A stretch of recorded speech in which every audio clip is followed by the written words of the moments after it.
Happy Days, Then and Now, 2026. In the sun-drenched nostalgia of the 1970s, the Cunningham living room was the safest place in America, a gold mine that minted millionaires and cultural titans. But as we stand in the stark light of 2026, the roar of the Triumph motorcycle has faded, replaced by the cold reality of legal battles, quiet retirements, and the silent graves of icons. How did the architects of our favorite memories fare when the cameras stopped rolling and the royalties dried up? Is the Happy Days legacy a testament to enduring wealth, or a cautionary tale about the brutal shelf life of a Hollywood paycheck? Number 1. Henry Winkler, $13 million. In 1974, a 27-year-old Yale School of Drama graduate with little more than a leather jacket and a thumb-up pose transformed a background character into a global phenomenon. Henry Winkler, the son of German Jewish immigrants who escaped the Holocaust, didn't just play Arthur Fonzie Fonzarelli, he owned the decade. At the height of the show's power, Winkler commanded a staggering $50,000 per episode, a king's ransom for the era. Across 255 episodes, his upfront salary and unprecedented merchandising deals, selling everything from lunchboxes to action figures, cemented his status as the show's financial titan. By the time the jukebox stopped playing, he had amassed an estimated $13 million from the project alone. Fast forward to 2026, and at 80 years old, Winkler stands as the ultimate survivor of the Happy Days era. He is no longer the greaser in the garage. He is a beloved elder statesman of Hollywood, residing in the affluent neighborhood of Upper West Side when not in Los Angeles. While many of his peers faded into obscurity, Winkler reinvented himself as an Emmy-winning actor and a prolific children's book author. In 2026, he remains a wealthy, active force in the industry, his fortune shielded by decades of smart pivots and a refusal to be typecast. To the public of today, he isn't just a relic of the 70s.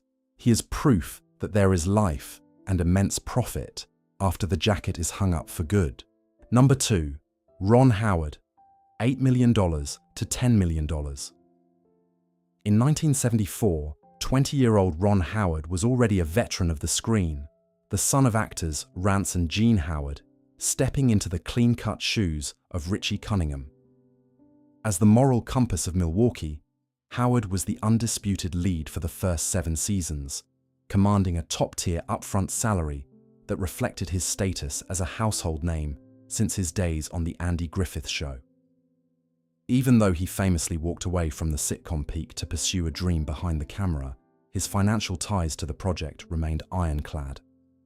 Through lucrative residual checks from decades of global syndication, Howard's tenure in the Cunningham household earned him an estimated $8 million to $10 million, a foundation that would eventually build a filmmaking empire. Now in 2026, at 72 years old, Ron Howard has transcended the child star curse to become one of the most powerful directors in cinematic history. While he long ago traded the varsity sweater for a director's cap, he remains a titan of industry, presiding over Imagine Entertainment, with a net worth that dwarfs his original television earnings. In the reality of 2026, he is a double Oscar winner, far removed from the malt shop, yet still reaping the rewards of those early residuals. The public today views him not as a former sitcom star, but as a visionary who used the Happy Days goldmine to buy his way into the Hollywood elite, proving that for some, the show was merely the launchpad for a multi-billion-dollar legacy. Number 3. Marion Ross, $5 million to $6 million. In 1974, at 45 years old, Marion Ross brought a quiet maternal fire to the role of Marion Cunningham, the quintessential 1950s housewife. Born in a small Minnesota town to a family of modest means, Ross had spent years as a hard-working character actress before Happy Days turned her into Mrs. C.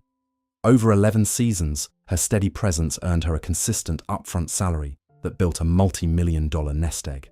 While her paycheck per episode was significant, it was her unwavering commitment to all 255 episodes that solidified her fortune.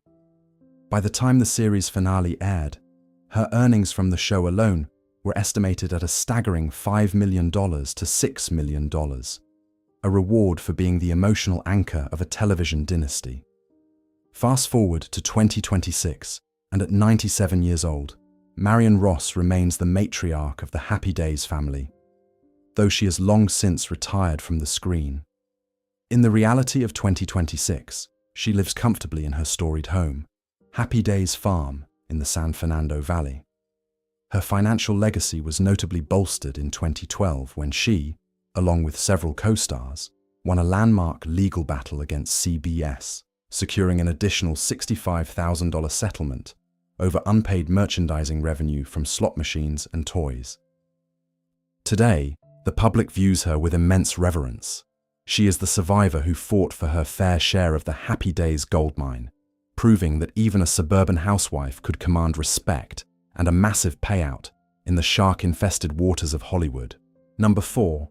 Tom Bosley, $4,500,000 to $5 million. In 1974, 47-year-old Tom Bosley stepped into the role of Howard Cunningham, the quintessential 1950s patriarch and hardware store owner.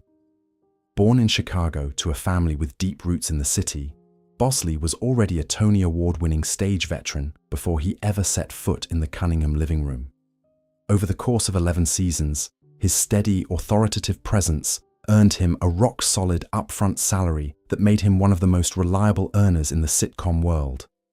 By the time the final "I" was uttered, Bosley's financial harvest from his tenure as Mr. C was estimated at a commanding $4.5 million to $5 million. A fortune built on a decade of being America's favorite father figure. Fast forward to 2026, and the world remembers Tom Bosley as a pillar of television history who passed away in 2010 at the age of 83. While he is no longer with us, his financial legacy continues to provide for his family in the reality of 2026. His estate was a key part of the 2012 landmark legal settlement against CBS, ensuring that even after his death, his family received their rightful share of the merchandising and slot machine revenue that his likeness helped generate. Today, the public views Bosley not just as a talented actor, but as the patriarch of a legal precedent that forced studios to pay their stars what they were truly worth, proving that Howard Cunningham's business sense extended far beyond the walls of a fictional hardware store. Number 5. Al Molinaro, $3 million to $3,500,000. In 1976, at the age of 56, Al Molinaro brought his unmistakable face and comedic timing to the role of Al Del Vecchio, the lovable drive-in owner with a heart of gold. The son of Italian immigrants in Wisconsin, Molinaro had spent years in real estate and minor roles before Happy Days turned his "yep, yep, yep, yep" into a national catchphrase. Joining the cast in Season 4, he secured a significant upfront salary through Season 9, earning an estimated $3 million to $3.5 million from the project. His character was so iconic that it spawned lucrative spin-off appearances and high-paying commercials, turning his late career break into a multi-million-dollar retirement fund that few actors his age could ever dream of achieving. Fast forward to 2026, and Al Molinaro is remembered as the soulful heart of Arnold's Drive-In, having passed away in 2015 at the venerable age of 96.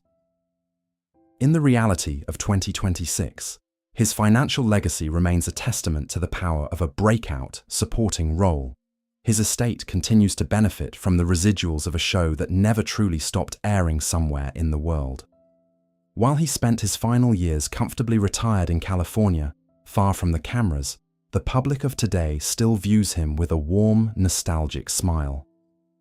He remains the gold standard for character actors, a man who proved that you don't need to be the lead to walk away with a millionaire's fortune and a permanent place in the Hall of Television Legends. Number 6. Anson Williams, $2,500,000 to $3 million. In 1974, 24-year-old Anson Williams, a Los Angeles native with a background in musical theater, was cast as Warren Potsie Weber, the well-meaning but often gullible best friend. Throughout the entire 11-season run, Williams was a constant fixture at Arnold's drive-in, securing a steady upfront salary that grew with the show's explosive popularity. Beyond the weekly paycheck, his role as a core cast member guaranteed him a significant seat at the table when it came to the show's massive commercial success. By the time the series concluded, his total earnings from the project were estimated between $2.5 million and $3 million, a considerable sum for an actor whose character started as a simple sidekick. Now, in 2026, at 76 years old, Anson Williams has successfully pivoted from the screen to the director's chair and the world of business. Residing in California, he is far from the clueless teenager he once portrayed. In the reality of 2026, he is respected as a savvy industry veteran and a former mayoral candidate who understands the mechanics of power. Williams was a lead plaintiff in the 2012 lawsuit against CBS, fighting for the 5% of net proceeds from merchandising that the cast had been denied for decades, ultimately securing a $65,000 individual settlement and a moral victory. Today, the public sees him as a symbol of resilience, a man who transitioned from a 1950s crooner to a modern advocate for actors' rights and community leadership. Number 7. Donny Most, $2 million. In 1974, 21-year-old Donny Most, a Brooklyn-born talent who had originally auditioned for the role of Richie, instead became the mischievous Ralph Malph. With his signature catchphrase, "I still got it," Most became an essential piece of the show's comedic puzzle during its peak years. In the early stages of the series, he commanded a salary of approximately $12,500 per episode, a figure that reflected the high demand for the show's core ensemble. Between his consistent upfront salary and the various promotional deals tied to the Ralph Malph persona, Most's total earnings from the Happy Days era reached an estimated $2 million, providing him with a substantial financial cushion as a young actor in Hollywood. Fast forward to 2026, and at 72 years old, Donny Most has largely traded the sitcom pranks for a sophisticated career in swing and big band music. Residing in the Los Angeles area, he continues to perform as a seasoned vocalist, proving that his artistic range extended far beyond the jukeboxes of Milwaukee. Like several of his castmates, Most was a key figure in the 2012 legal battle against CBS, eventually receiving a $65,000 settlement for his share of the merchandising revenue. In the reality of 2026, the public views him as a versatile performer who successfully navigated the transition from teen idol to respected artist, maintaining a comfortable lifestyle built on the foundations of his 1970s stardom and a persistent refusal to be stuck in the past. Number 8. Scott Baio, $1,500,000 to $2 million. In 1977, a charismatic 17-year-old from Brooklyn named Scott Baio injected a new surge of adrenaline into the series as Chachi Arcola, Fonzie's younger cousin. Joining the cast in season 5, Baio quickly became a teen idol sensation, causing his upfront salary to skyrocket as his popularity rivaled the established leads. His financial journey with the franchise was unique, as his character was deemed profitable enough to anchor his own spin-off series, Joni Loves Chachi. Between his escalating per-episode fees on the main show and his leading man contract for the spin-off, Baio's total take-home pay from the Happy Days universe reached an estimated $1.5 million to $2 million, a massive fortune for an actor who hadn't even reached his mid-20s. Now, in 2026, at 65 years old, Scott Baio remains one of the most polarizing figures of the original ensemble. Living in Florida after a high-profile move from California, he has largely traded the Hollywood soundstages for political activism and a life outside the mainstream entertainment bubble. In the reality of 2026, his wealth remains stable, bolstered by decades of sitcom work that followed his breakout role. Yet his relationship with the public has shifted dramatically from the heartthrob of the 70s to a vocal, often controversial, public commentator. While he no longer commands the same screen presence he did in the malt shop, the public of today acknowledges him as the firebrand who proved that a supporting character could become a brand of their own, for better or for worse. Whether their journeys led to the glittering heights of Hollywood power or the quiet, somber corners of a forgotten trailer park, the stars of Happy Days remain etched into our collective consciousness. Their stories serve as a poignant reminder that while fame is a fickle companion and fortunes can vanish like a fading laugh track, the art they created is truly immortal. In the reality of 2026, their legacy is a permanent chapter of our cultural history. If you want to uncover more hidden truths behind the golden era of television, make sure to hit that subscribe button and turn on notifications now.